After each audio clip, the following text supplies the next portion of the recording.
स्वतंत्र अखंड मंगलाकारं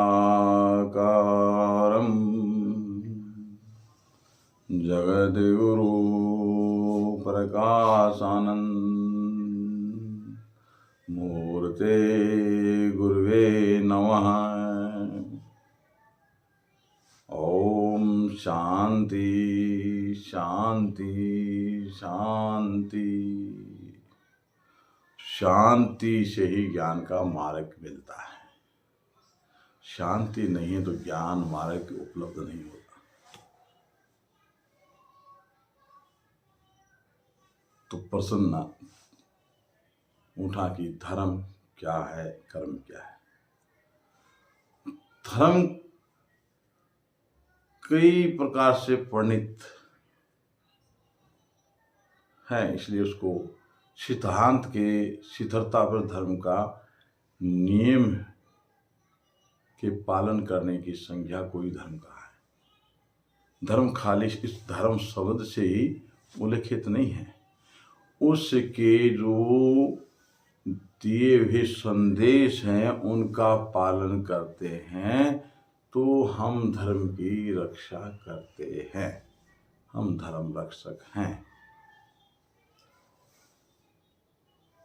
धर्म ने क्या दिया हमें? मानव धर्म। धर्म ने क्या पैदा किया? धर्म कहाँ से पैदा हुआ? मानव धर्म से धर्म। मनुष्य है, ये मानव है तो धर्म को अपनाएगा, धर्म को साक्षी करेगा, ईश्वर को साक्षी करेगा, ईश्वर को पुकारेगा किसी भी शब्दों से, किसी नाम से। सभी ईश्वर एक है। तो धर्म मनुष्य के द्वारा है, धर्म के द्वारा मनुष्य नहीं। मनुष्य ही अपनी जिज्ञासा पूर्ति के लिए अब सहारा लेकर अपना जीवन जीता है।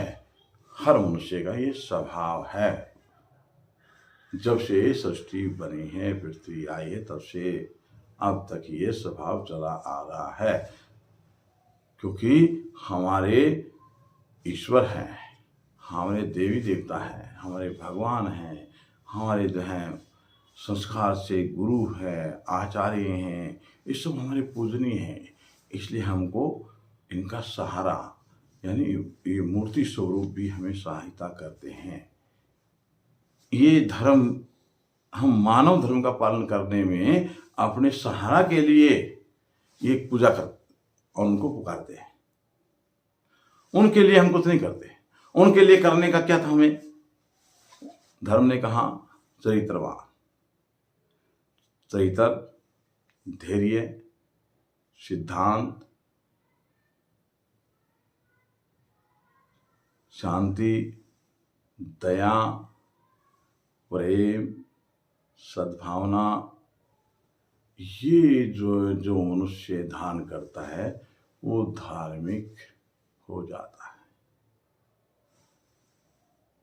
हम धर्म के नाम से अलग अलग संज्ञा दे सकते हैं, क्योंकि हम मनुष्य, जो हमारी इच्छा और जिससे हमें शांति मिली, हम उसी ही धर्म के पालक हैं। जैसे हमारा सनातन है, अनादि है। सनातन में सभी धर्म, यानी धर्म नहीं कह सकता, अगर सिद्धांत में जाएं तो नाना पंथे विद्यमते। जितने अधिक धर्म होंगे इतना अधिक मानव तनाव होता है। एक ही धर्म हो तो मानव तनाव कभी नहीं होता। मानव धर्म मान ले तो आपस में जो बातें धर्म ने बताई उनको मान ले तो हमारे फिर विचार स्वच्छ हो जाएंगे, हमारा मन शुद्ध हो जाएगा। तो हम जो है, जैसे बहुत दिन से रूठे हुए भाई से, माँ से, पिता से, गुरु से मिलन होता है तो एक अंदर आत्मिक ऐसा मिलन होता है जैसे गुरु की आत्मा से गुरु शिष्य की आत्मा मिली, या भाई की भाई से मिली, प्रेम एकदम से ऐसा उमड़ेगा कि भाई बहुत दिन से, गुरु जी बहुत दिन से दर्शन नहीं हुए, वो एकदम से कुछ क्षण के लिए एक धर्म वहां तक ले जाता है कि जिस आत्मा का निवास स्थान है, उस निवास स्थान से उसको उस जो साकार है, निराकार है, अदृश्य है, सदृश्य है, निरंजन है, वो संपूर्ण ब्रह्मांड, इसका कोई आकलन नहीं कर पाया आज तक। कितना लंबा चौड़ा है, क्या है, ये कोई नहीं आकलन कर पाया। ऋषि मुनियों ने हमारे जो है प्रथम में ही ग्रंथों में वर्णन दे दिया है। हमारे ऋषि मुनियों ने बहुत कुछ दिया है, मानते हैं ना मानते, पूरा विश्व जो है ऋषि मुनियों के ज्योतिष गणना से ही सूर्य के उदित समय को जानता है। बच्चा जन्म लेते ही उस समय को नहीं जानता, और बड़ा होते होते तो है उसको पता ही नहीं, बताएंगे तो वो जानेगा नहीं कि समय क्या हुआ है। तो इसलिए जो है समय की गणना तक ऋषि मुनियों ने ही ज्योतिष शास्त्र से उत्पन्न की, बताई, लिखी, समझाया। तो ऐसे ही हम जो है अपने धर्म को परिवर्तित भावना से देखकर धर्म को धर्म ना समझकर सनातन को कमज़ोर कर ले तो ये धर्म नहीं हुआ। कि सनातन को मजबूत कौन करेगा? जैसे मैंने बताया अभी, चरित्र, धैर्य, सद्भावना, दया, प्रेम, शांति, जो सब चीज़ें हम धारण कर लेते हैं तो निश्चिंत ही हमारा सनातन आबाद हो गया, हम सब खुश हो जाएंगे। मैं बदलूँगा, युग बदलेगा।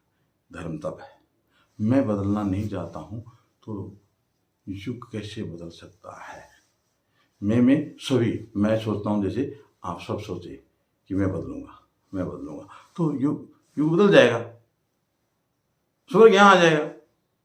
कैसे नहीं आ जाएगा? मनुष्य बहुत विज्ञान है। मनुष्य के इस कोशिका, इस मस्तिष्क की कोशिका, 3 करोड़ कोशिकाएं जो हैं, इनमें इतना गहरा विज्ञान छुपा हुआ है। तो उससे वो जो ढूंढता है तो इस स्वर्ग यहाँ पूरी थी ना, पृथ्वी भी थी ना। इस सब पृथ्वी को छोड़कर अपनी पूरी अलग क्यों बढ़ाई? कि मनुष्य ने ही उनका विज्ञान ढूंढा कि हम जो है देवताओं की उनकी पूजा करेंगे। तो वो उसी में स्वीकार किया कि ठीक है, आपकी हमारी पूजा करें, हम अपनी पूरी बना लेते हैं, तो फिर आ जाएंगे। ये जब हमारे अंदर ये विचार पैदा हो जाएगा, जो धर्म ने हमें संदेश दिया है, भगवान मर्यादा पुरुषोत्तम राम ने संदेश दिया है, भगवान श्री कृष्ण ने हमको संदेश दिया है, भगवान शिव ने, हरि ने, हरा ने, ब्रह्मा ने, विष्णु ने, महेश ने जो संदेश दिया, हम उसका पालन करें। हम पूजा जब ही वो सफल मानी जाती है जब हम उनका पालन करते हैं। पालन करने के लिए भगवान शंकर जी के मंदिर में जाते हैं, देखते हैं हम भगवान शंकर जी बैठे हैं, माँ जगदम्बा बैठी है, भगवान कार्तिकेय बैठे हैं, भगवान गणेश जी बैठे हैं। अब देखो कितनी आश्चर्य की बात है, हमें भगवान वही तत्व का ज्ञान दे रहे हैं, तो हम वो नहीं लेते। हम अपनी मर्यादाएं रखते हैं, मांग रखते हैं, प्रभु ये हो जाए, मैं धन्य हो जाऊंगा, आपकी कृपा हो जाए। तो भगवान देख सुनता रहता है, उसका स्वभाव है सुनना। क्योंकि इसके मंदिर में सभी लोग आते हैं ना, राजा भी आता है, गरीब भी आता है, भिखारी भी आता है, अमीर भी आता है, पुजारी भी आता है, भक्त भी आता है और चोर भी आता है। सब आते हैं, सब अपनी मुराद करते हैं कि प्रभु कृपा लो, हम पर कृपा करो, हमको कुछ चाहिए।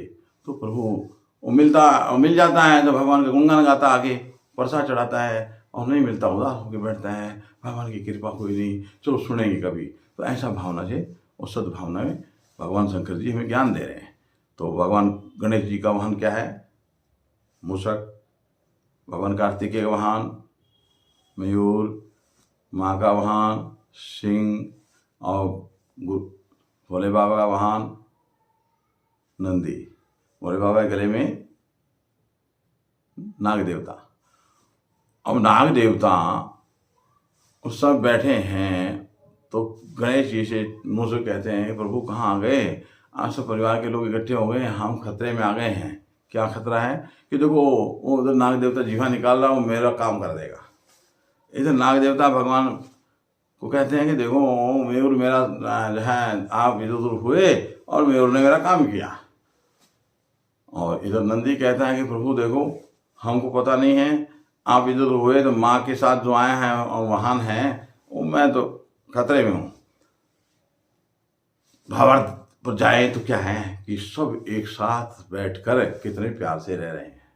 इस समाज को, मानव धर्म को ज्ञान देने के लिए ये भगवान शिव की पूजा धर्म में आई कि इससे हमें सीखने को मिले। हम सीखे कि वो प्रभु के सभी एक साथ बैठे हैं, एक दूसरे के शत्रु माने जाते हैं, शत्रु है कि नाग देवता उसको नहीं छोड़ेगा, मयूर देवता जो है नाग देवता को नहीं छोड़ेगा, और सिंह देवता जो नंदी देवता को नहीं छोड़ेगा। फिर भी एक साथ है। तो ऐसे हम लोग अगर मानव धर्म में ये चीज़ धारण करेंगे, हो प्रभु ने कितनी हमें अच्छी तत्वों की शिक्षा दी है कि हम आज तक विपरीत रहे हैं। हम स्वच्छ मन त्याग करें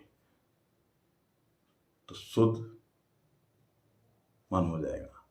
जब मन शुद्ध होगा, स्वच्छ विचार होंगे, तो हमारे अंदर दया होगी, प्रेम होगा, सद्भावना होगी, हमारे अंदर चरित्र होगा, हमारे आंखों के अंदर लज्जा होगी। हम एक दूसरे के साथ प्रेम करने की भावनाओं को समझेंगे कि ये मेरा भाई है, मेरा मित्र है, मेरा चाचा है, मेरा ताऊ है। ये हमारे संस्कार बिगड़ रहे हैं ना।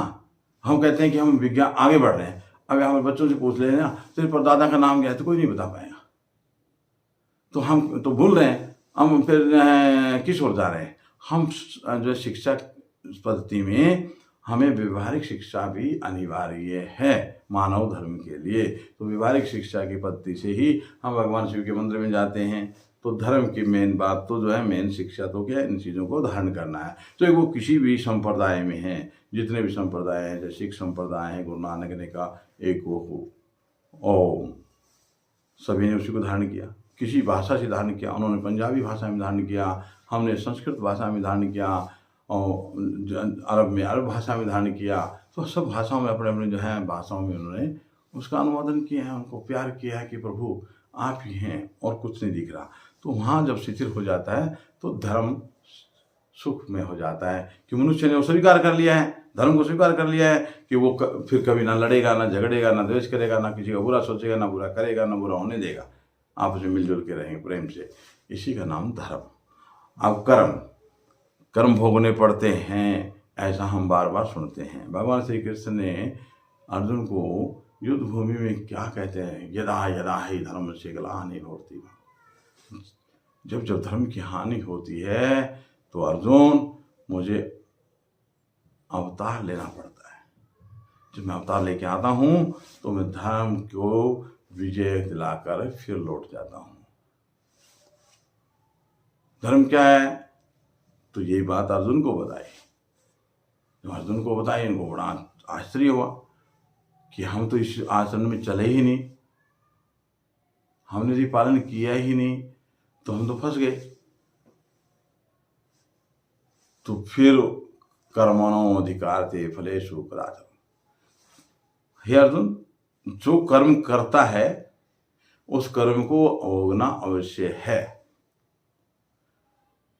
जैसा कर्म आप लोगों ने किया है, जितने लोगों ने यहाँ युद्ध भूमि में इकट्ठे हुए हो, उसके फल भोगने के लिए ये युद्ध भूमि निश्चित हुई है। जब युद्ध भूमि में ऐसे एक दूसरे से जो है तनावग्रस्त हो जाते हैं तो वहाँ जो है मिठाइयाँ नहीं बढ़ती, वहाँ हर रोज मरते हैं। तो क्या ये मनुष्य की समझदारी है? भगवान तो कह रहे हैं कि हे अर्जुन, क्या समझदारी है? क्या युद्ध करना ही समाधान है? युद्ध अगर समाधान है तो अरबों वर्षों से युद्ध चला आ रहा है, तो आज तक समाधान नहीं निकला। भगवान श्री कृष्ण बड़ी अच्छी बात कह रहे हैं। हम कृष्ण की कही हुई बात की, श्री हरि की कही हुई बात की, भगवान विष्णु की कही हुई बात की हम कहीं भी विचार सिद्धि में लाने की कोशिश करते ही नहीं। अर्जुन, ये कर्म जो किया है उस कर्म का फल ये जो सामने आपके हैं, इन सबको जानते हो, इनसे तुम्हें युद्ध करना है। अर्जुन कह रही है मेरे विष्णु पिता में मेरे गुरु हैं, कुल गुरु हैं, उससे मेरे भाई बंधु सब हैं। और पीछे भी देख लो, उनको भी देखा, ये सब मेरा परिवार है, ये सब भाई बंधु रिश्तेदार सब लोग सारे हम ही हैं। हो ना, तुम्हें युद्ध करना है और तुम सब मरोगे, सब पापी हो। अब पाप क्योंकि कर्म किया है, और वो पाप क्या था, धर्म की हानि हुई। धर्म की हानि के लिए भगवान जो है नारायण जो है अवतार लेते हैं। तो धर्म की हानि होती है तो कर्म के विशेषता के जो है क्रियाएं जो बढ़ जाती है, तब जो है धर्म कमजोर हो जाता है, छीन पड़ जाता है। तो फिर प्रभु अवतरित होते हैं, फिर वो धर्म को आबाद करते हैं। धर्म के मूल तथ्य जो हैं मैंने आपके सामने कहे, मैं आप सबसे आशा करूँ उनका पालन करें। कर्म तो अवश्य भोगना पड़ेगा, मन से वृत्ति, मन से कर्मणा, मन से वाचा। मन से भी जो सोचा है वो भी भोगना पड़ेगा, मन से जो कहा है वो भी भोगना पड़ेगा, मन से जो भी हमने विचारा है वो भी भोगना पड़ेगा। तो अन्य जो किए हुए कर्म तो हमें भोगने पड़ेंगे। तो हम क्यों न, जो हमारे ईश्वर ने, हमारे धर्म ने हमें कहा, हम उनका पालन करें और अच्छे बन जाएं। मन स्वच्छ हो जाएगा, शुद्ध हो जाएगा, विचार स्वच्छ हो जाएंगे, शुद्ध हो जाएंगे, और सब हम मिलकर एक विचार क्रांति, स्वच्छ मन शुद्ध विचार की क्रांति लाएं मिलकर सब। मैं बदलूंगा, युग बदलेगा। हरिओम तत्सत, हरिओम तत्सत, हरिओम तत्सत।